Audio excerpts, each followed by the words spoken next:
우리 한번 따라합시다. 진짜 승리. 제목이 범상치 않죠. 가짜 승리도 있다는 거예요. 일시적인 승리, 그러나 영원한 승리가 있습니다. 우리는 진짜로 승리를 해야 됩니다. 따라합시다. 진짜 승리. 아신 분도 계시겠습니다만은 이제 목사님들이 이제 만 70세가 넘으면 은퇴를 하잖아요. 근데 한 교회에서 이제 20년 이상을 목회를 하신 분 경우에는 이제 교회 사정마다 다 다르겠지만 보통은 이제 교회가 그분의 공을 인정해서 원로 목사로 추대를 합니다. 그러나 이제 20년이 안 되면 아무리 훌륭한 목사님이라도 이 교회 저 교회에서 심부를 많이 하셨기 때문에 그냥 언론은 안 되고 이제 은퇴 목사로 계셔요. 제가 얼마 전에 어느 이제 최근에 은퇴하신 목사님에게 들은 이야기인데요. 이분이 이제 한 교회에서 오랜 목회를 하셨고, 자 그럼 원로 목사님이 되신 분인데, 그렇다 보니까 이제 원로 목사 해도 가보고 은퇴 목사에도 있고 그러나 봐요. 근데 원로 목사님 모임에 갔더니 대부분 보니까 어수룩하더래요. 어수룩하더래요. 그런데 반면에 은퇴 목사의 모임에 갔는데 거기에는 똑똑한 목사님들이 많이 계시더라는 거예요. 그래서 왜 이럴까? 이유가 뭐지? 하고 이제 자세히 좀 살펴봤더니 한 교회에서 오랫동안 목회하셨던, 그래서 원로 목사가 되신 분들의 특징이 있더라는 거예요. 그게 뭐냐 하니까 좀 모자란 것처럼 가만히 있다는 겁니다. 알아도 그냥 있고, 뭐 조금 안 좋은 소리 들어도 그냥 있고, 그러더라는 거예요. 그런데 이제 여러 교회들을 이제 옮겨 다니신 목사님 경우에는 자기 생각과 다르면 바로 그냥 왜 그러냐 그러고, 이렇게 아주 똑똑한 분들이 많이 계시고 목소리도 크고 그러더라는 거죠. 이제 이분의 총평입니다. 뭐라고 그러냐면, 바보가 이긴다는 것이 세상의 원리라고 그러는데 그런갑구나. 그랬다는 거예요. 따라합시다. 바보가 이긴다. 어수룩한 것 같고 바보스러운 것 같고 어찌 보면 덜 똑똑한 것 같아도 이긴다는 겁니다. 여러분, 사람은요 무슨 일을 하든지 그 일에 이기기를 원하거든요. 경기가 됐든 공부가 됐든 그렇잖아요. 사업이 됐든 이기기를 바라는 거거든요. 부부싸움해서 누가 이깁니까? 다르겠죠. 다 형편이 있을 거예요. 교회에서 싸우면 목사가 이겨요? 장로가 이겨요? 안 싸워서 모르죠. 싸운 걸 못 봤죠. 잘 모르실 거예요. 여러분요, 예수님께서도 이기셨어요. 예수님께서 진 적이 없어요. 예수님은요 아예 나는 승리자라고 선포하시고 사셨어요. 자, 저 말이 아니고 예수님이 직접 하신 말씀이에요.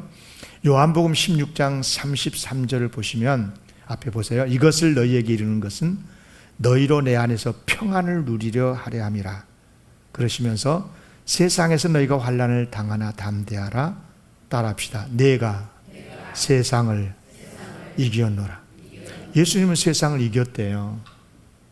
세상을 나는 이겼다 하고 선포해 놓고 예수님은 이기는 삶을 사셨어요. 자, 그러면 당연히 이제 예수님이니까 뭐 능력도 있고 그러니까 이기실 거라 우리가 생각을 하잖아요. 중요한 것은 예수님이 무엇을 이겼느냐, 세상에 오신 목적, 세상을 구원하시고 하나님의 구원을 이 땅에 실현하시기 위해서 오신 것 아니겠어요? 그것을 이루어야 이긴 거잖아요. 그죠? 세상에 오신 목적, 인류를 구원하는 일을 이루셔야 이기는 거거든요. 그런데 이렇게 이기시려는데, 이기시는 예수님이셨는데, 그럼 어떻게 이기셨냐는 거예요. 이른바 승리의 전략이 뭐였냐는 거예요. 어떻게 이겼느냐는 거예요. 여러분요, 예수님께서 겟세마 동산에서 잡히시잖아요. 그때 베드로가 예수님을 붙잡으려고 하는 대제사장의 종이죠. 말고의 귀를 칼을 빼가지고 휘둘러서 베버리잖아요. 그때 예수님께서 그 귀를, 떨어진 귀를 들고 말고의 귀를 붙여서 이제 다시 회복시켜 주시고 나서 뭐라고 말씀하신 줄 아십니까? 마태복음 26장 52절 이하에 보면, 이에 예수께서 이르시되 내 칼을 도로 칼집에 꽂으라. 칼을 가지는 자는 다 칼로 망하느니라. 너는 내가 내 아버지께 구하여 지금 12군단 더 되는 천사를 보내시게 할 수 없는 줄로 아느냐. 내가 만일 그렇게 하면 이런 일이 있으리라 한 성경이 어떻게 이루어지겠느냐 아니라. 예수님께서 이 세상에 오시는 목적이 구원인데, 하나님의 구원을 이 땅에 실현해서 천국을 이루고 우리를 하나님의 백성 자녀 되게 하시는 것이 하나님의 목적이고, 그 일을 이루시려고 예수님이 오셨는데, 만약에 네 칼로 빼들어가지고 사람을 죽이고 그러면 어떻게 그것이 이루어지겠느냐 하는 말씀이지 않습니까? 그렇습니다. 예수님께서는 이 세상에 오시는 목적, 하나님의 구원을 이루시려고 오셨는데, 그러면 어떻게 이루어졌느냐? 그러기 위해서 칼을 준비하셨느냐? 무기를 준비하셨느냐? 군대를 이루셨느냐? 아니죠. 오히려 칼을 빼들었던 베드로를 나무라시면서 칼집에 도로 칼을 집어넣으라고 하셨어요. 칼을 가지는 자는 칼로 망한다 라고 아주 명료하게 말씀을 하시면서 그 다음 뭐라고 하셨냐면, 우리 아버지 하나님께는 12군단이 더 되는 군인이 있다는 거예요. 천군 천사들이 있다는 거예요. 그것 말 한마디면 명령해가지고 동원할 수도 있단 말이죠. 여러분, 한 군단은요 6,000명이었거든요 그 당시. 그러니까 12군단이면 그냥 직원하면 그냥 바로 그냥 좁은 의미에서 해석하면 72,000명인가요? 그런데 이 말은 무수히 많다는 뜻인 거죠. 12니까 12군단이니까. 지금 무슨 말씀이냐면, 그럼에도 불구하고 예수님께서는 그런 군단이 있고 군인도 있지만 동원하지 않으신다는 거예요. 예수님께서는 그렇습니다. 하나님의 구원, 이 땅의 구원을 이루시기 위해서 군사 한 명 동원하지 않으셨고 칼자루 하나도 준비하지 않으셨다. 우리 예수님은 내가 세상을 이기었다고 선포를 하셨는데, 그러면 도대체 칼도 빼지 않고 군인도 동원하지 않으시면 놓고 어떻게 그러면 이기셨느냐는 것 아니겠어요? 여러분, 우리가 잘 알죠. 자, 여기에서 우리가 먼저 예수님께서 어떤 방법으로 승리하셨냐, 이겼냐 하는 것도 우리가 알아야 되겠지만, 여기서 이제 주목할 것은 뭐냐면 예수님의 소위 승리 전략이에요. 어떤 방법으로 승리를 이루어 가셨느냐는 거예요. 여러분, 교회라 그러면 예수님의 피값으로 사신 교회 아니겠어요? 주님의 몸이라 그러잖아요. 우리 성도들은 누구예요? 예수 그리스도를 믿어서 하나님의 자녀가 됐고 천국 백성이 되어 있잖아요. 그러면 당연히 우리는 예수님의 승리 전략을 따라야 되는 거예요. 예수님을 따라서 살아야 되는 거잖아요. 그렇지 않습니까? 우리가 지기를 원한 거 아니잖아요. 우리는 다 이기기를 원하는데, 그러면 우리가 어떻게 이기느냐? 진짜 승리가 뭐냐? 어떻게 해야 진짜 승리하느냐? 예수님처럼 해야 된다는 것 아니겠어요? 예수님처럼. 예수님이 그렇게 이기셨으니까. 예수님이 이기는 방법 따로 있고 우리가 이기는 방법 따로 있습니까? 그런 게 아니거든요. 교회는 주님의 몸이기 때문에 예수님의 말씀에 따라서, 예수님의 승리 전략을 따라서 해야 승리할 수가 있는 거예요. 그렇지 않으면 교회는 이기는 것 같아도 가짜 승리가 돼요. 일시적인 승리밖에 안 되고, 그때 당시 막 그냥 해버리면 시원하고 마음은 좋을는 건 모르지만 그것은 영원한 승리가 못 되는 거예요. 그렇습니다.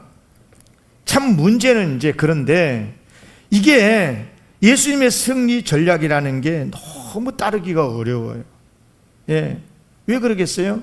세상의 승리 전략하고 우리가 학교에서 배웠던, 우리가 지금 세상에 살면서 주변에서 보고 있는 소위 그런 승리의 전략하고 너무 상충하기 때문에 예수님이 가르치시는 방법이 너무 다르다 그 말이에요.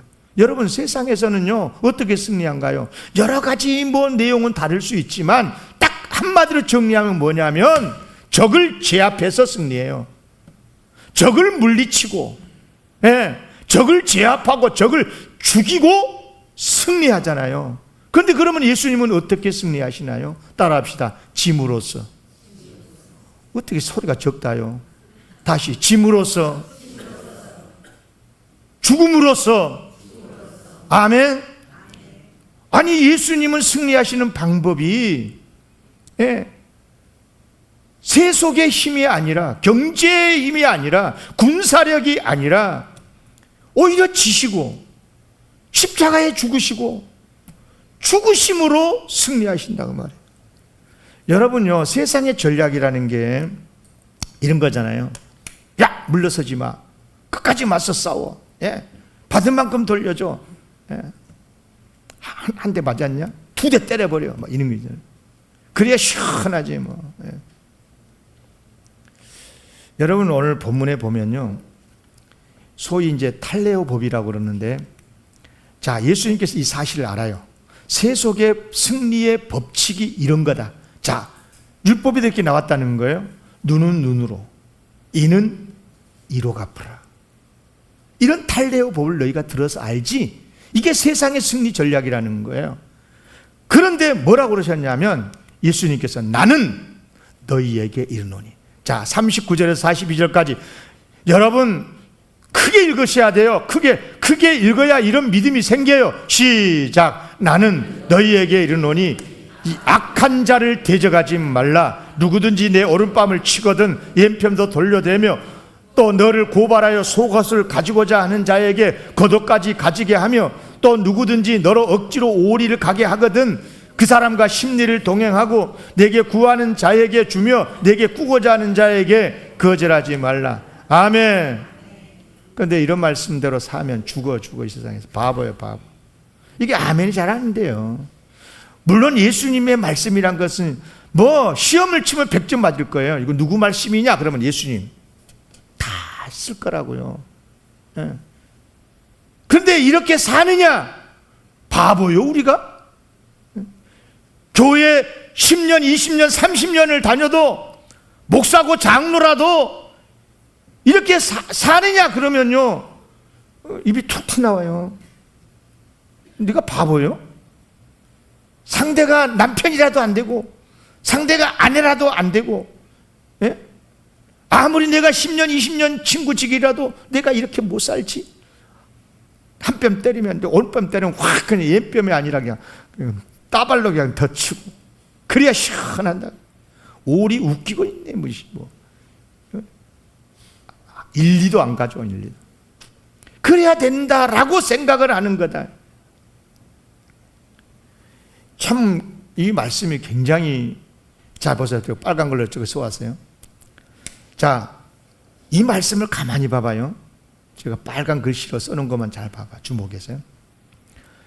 악한 자를 대적하지 말라 그래 놓고 누구든지 네 오른뺨을 치면 어떻게 하라고요? 빨간 글씨 읽어요. 뭐라고요? 너를 고발해가지고 속옷을 가지고자, 아니 속옷 달라고 고발을 한다네. 자, 그럼 어떻게 하라고요? 시원하게 겉옷까지 줘보라는. 자, 누구든지 너로 억지로 오리를 가게 하거든 어떻게 하라고요? 혼자 심리 간 게 아니라 누구랑? 그 사람과 그 사람하고 어떻게 하라고요? 심리를 가래요. 자, 여기 제가 여러분 보고 이것을 읽으라고 하는 이유는 뭐냐? 자, 보세요. 도대체 어떻게 살라는 거예요? 물론 한 구절 한 구절 그 내용은 이해는 해요. 그런데 이 말씀을 딱 한 문장으로 말하면 어떻게 살라는 거예요?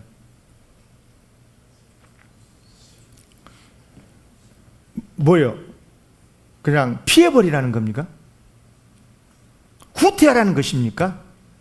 지라는 것입니까? 그게 아니고요. 상대를 따라합시다. 상대를 압도하라.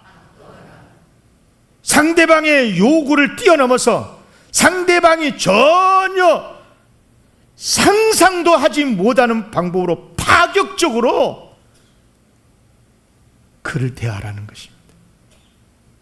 물러서지 말고, 한 대를 때릴 때는 상대방도 나를 때릴 거다라고 준비할 거 아니겠어요?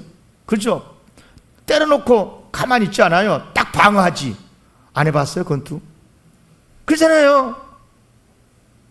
공격을 할 때는 상대방도 나를 공격할 거라고 생각을 하지 않겠어요? 그런데 이 말씀을 가만히 보면 전혀 예상하지 못하는 방법으로 상대방을 압도해서, 어떻게 압도하느냐? 사랑과 용서와 긍휼로 상대방을 감동을 시키라는, 이것이 바로 예수님의 승리 전략이에요. 얼마나 고차원적인 말씀이에요. 그런데요, 일반 상식을 갖고는 이 말씀이 이해도 안 되지만 이게 못 사라져요. 그러나 우리의 심령 속에 예수님의 영이 있고, 예수님의 평안이 내 안에 있고, 예수님의 생명이 내 안에서 작동을 하잖아요. 그러면 이렇게 되는 줄로 믿습니다. 자, 보세요. 아이들이 응접실에서 집에서 어떻게 뭐 잘못해가지고 뭐 이렇게 물을 엎그리고 막 그런 경우도 있잖아요. 모르고 그냥 이렇게 물건을 떨어뜨리고 그러잖아요. 그러면 내가 기분이 안 좋을 때는 어떻게 해요? 너는 눈도 없냐? 뭐 그렇게 조심하라고 했잖아. 그런데 마음의 여유가 있을 때 어떻게 말합니까?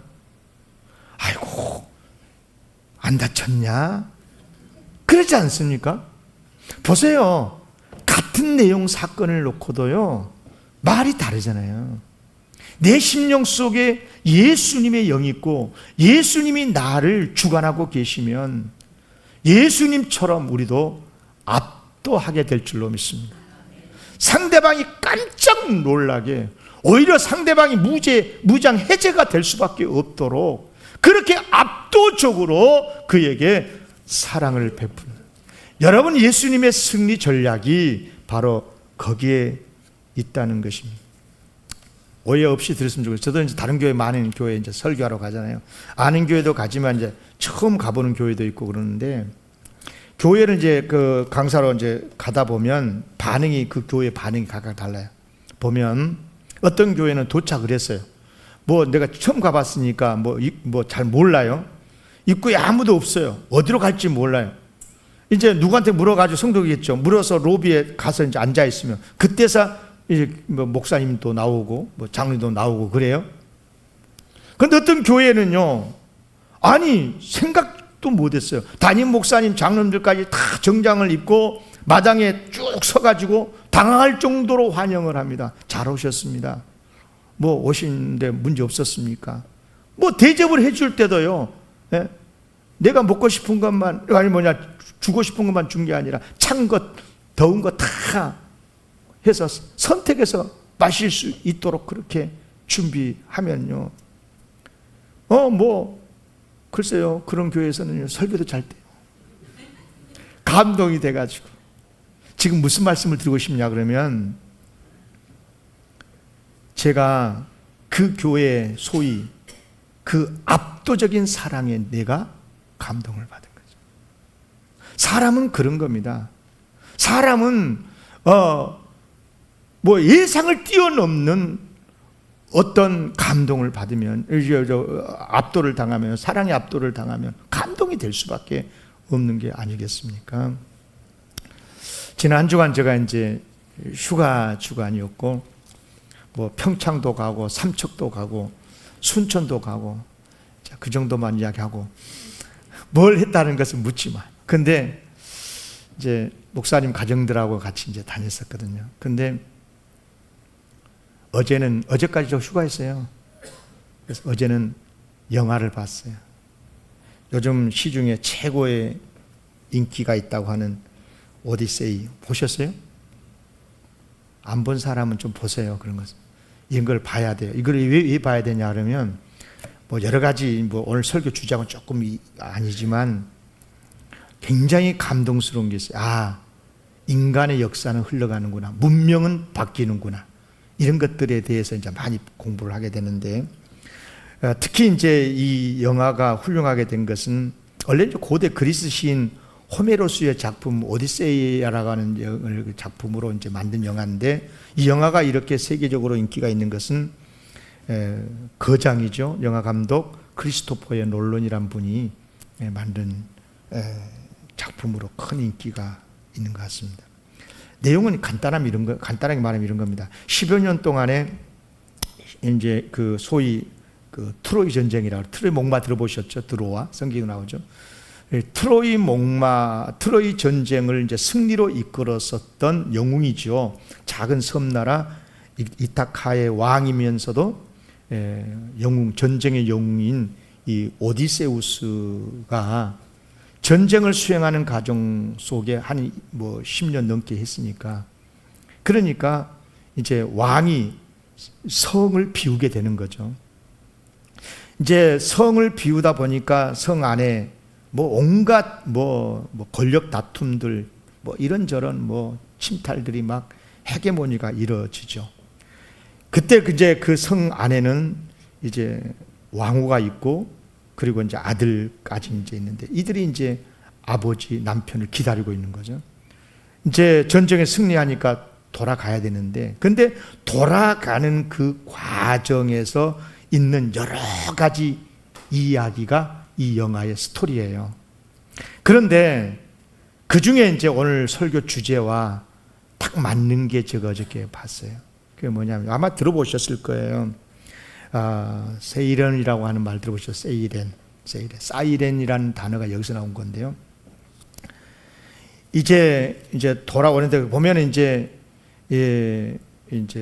특히 이제 이 오디세우스라는 이 주인공이 이제 부하들과 신하들과 함께 이제 돌아오는 가운데 이제 바다를 지나게 되는데 폭풍이 일고, 그런데 이제 이 노래를 들으면 바다에 뛰어 들어갈 수밖에 없는 괴물 세이렌과 마주치게 돼요. 이 노래가 얼마나 아름다운지, 이 노래를 들으면 선원들이 바다에 막 뛰어내리게 되고, 섬에 더 가까이 붙으니까 암초에 걸려서 파선을 당하게 되고, 그런다는 건데, 이게 치명적인 유혹의 노래죠. 그런데 이것을 영화에서는 이렇게 극복을 합니다. 원래 이제 그 책에는 두 가지 소극적인 방법이 있고 적극적인 방법이 있는데, 이 영화에서는 소극적인 방법으로 이제 만들었더라고요. 그게 뭐냐면 이제 선원들의 귀에다가 소음을 넣어요. 밀랍이라고 하죠. 소음을 이제 넣어가지고 노래를 듣지 못하게 만들어요. 그런데 이 오디세우스는 그 노래를 듣고 싶은 거예요. 도대체 어떤 노래이길래 이렇게 미혹을 당하는가 싶어서 그 이제 자신을 배 한 가운데 돛대에다가 막 묶으라고 그래요. 그리고 자기가 어떤 소리를 지르고 어떤 모습을 하더라도 절대 나를 풀지 마라. 자기는 묶어놓은 것을 풀지 마라고 그러죠. 아니나 다를까 이제 가는데 이 세이렌 소리가 들리는데 이에 이제 얼굴이 막 찌그러지고 소리를 지르고 그러니까 몸부림을 치는 거죠. 바다에 뛰어들려고 이 오디세우스가.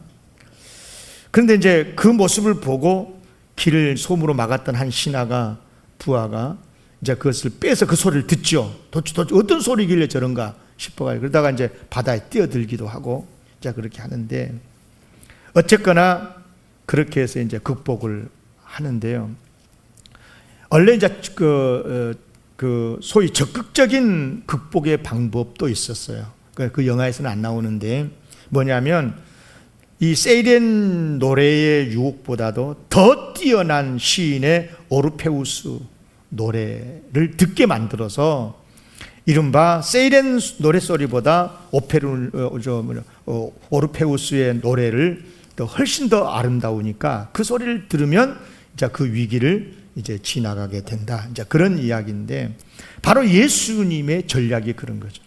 내 몸을 기둥에다가 묶고 귀에 솜을 넣고 이렇게 해서 안 듣고 몸이 움직이지 못하게 만들고 그런 방법도 있지만 더 아름다운 노래, 더 아름다운 주님의 평화와 주님의 은혜가 내 심령을 다스리고 있고 내 심령에 찬송의 능력이 있으면 세상이 뭐라고 한들 이기게 되고 용서할 수 있고 진짜 승리하게 되는 줄로 믿습니다. 그렇습니다. 예수님의 전략이 바로 그런 거거든요. 상대방의 수준을 압도해버리는 겁니다. 상대방의 공격을 압도해버리는 것입니다. 무엇으로?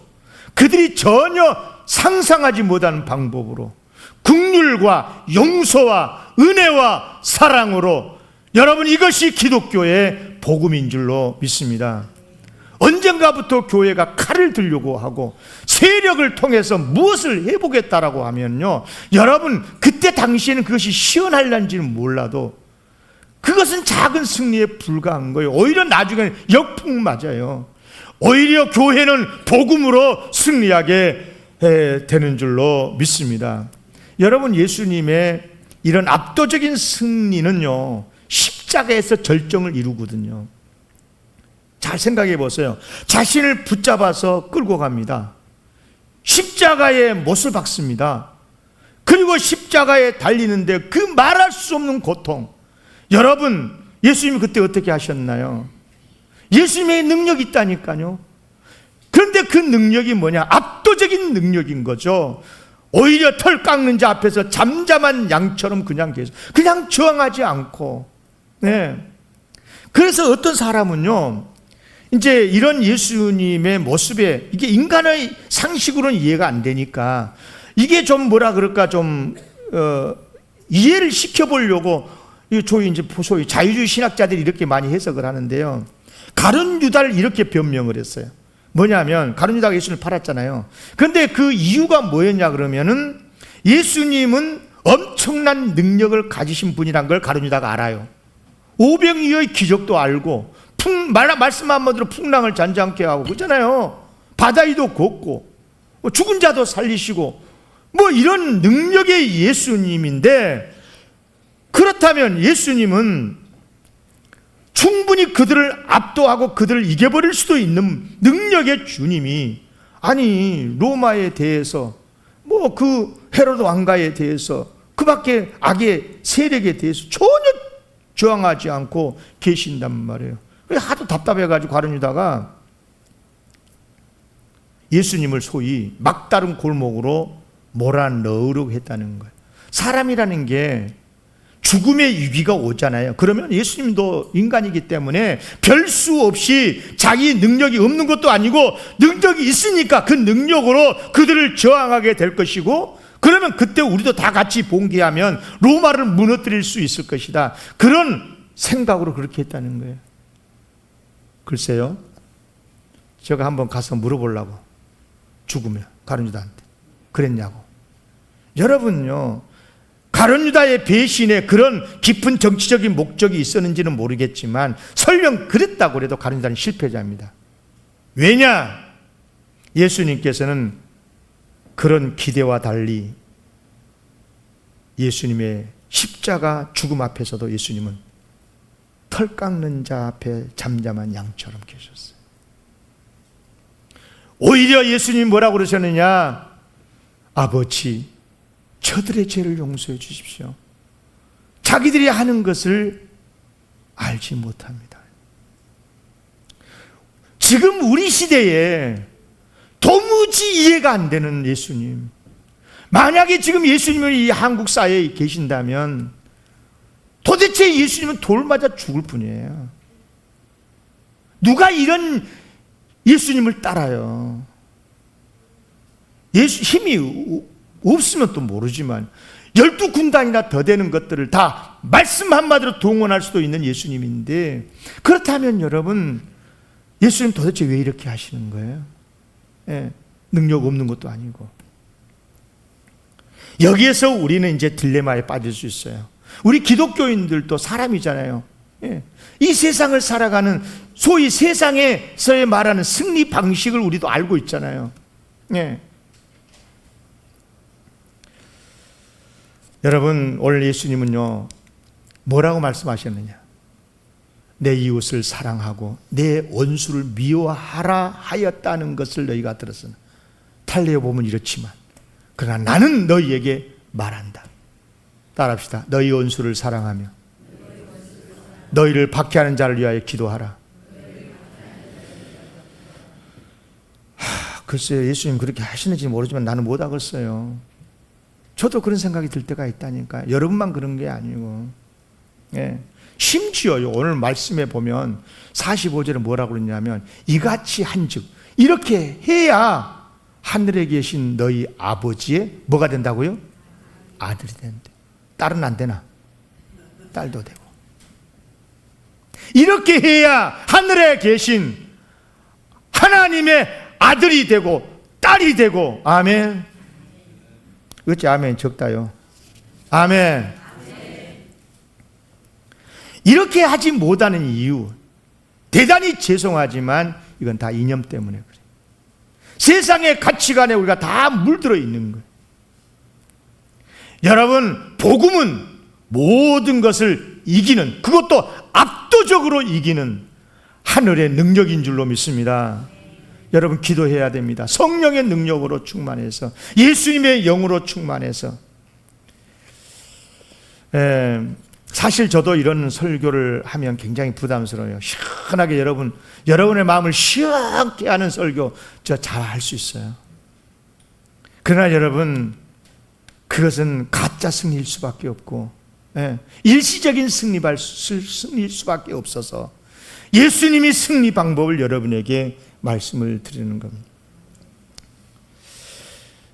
어떤 신학자는요, 이 산상수훈에 이런 말씀을 하신 이유를 이렇게 해석을 했어요. 이 사람도 역시 자유주의 신학자예요. 어떻게 해석을 했냐면, 예수님께서 산상수훈에서 이런 과격한 말씀들, 도무지 우리가 순종하기가 어려운 이런 엄청난 그 파격적인 말씀을 하신 이유는 뭐냐면 우리를 절망시키려고 했다는 거예요.